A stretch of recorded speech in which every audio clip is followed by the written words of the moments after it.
There are several guide running techniques that facilitate running both with a guide and independently. This section will share some of those techniques.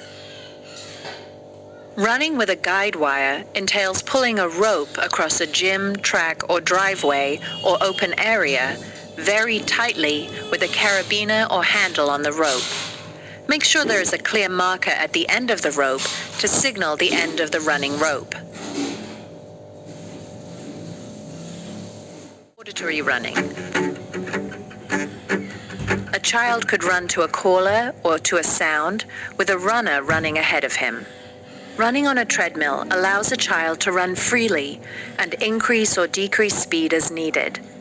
Make sure the electronic buttons on the treadmill are marked with clear tactile markings so the child can be independent on the treadmill.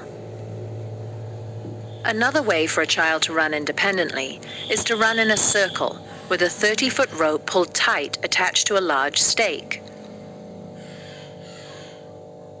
A radio or metronome can be used to help the child know where they started.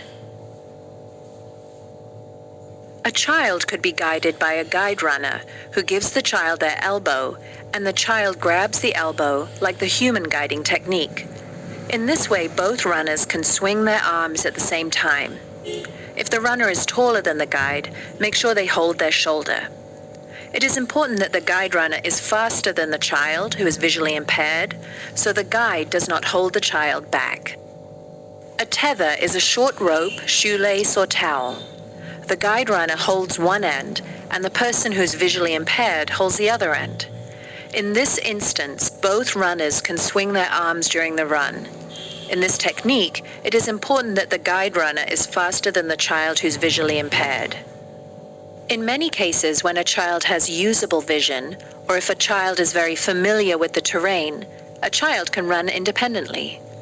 This is easiest around a track or in a quiet cul-de-sac.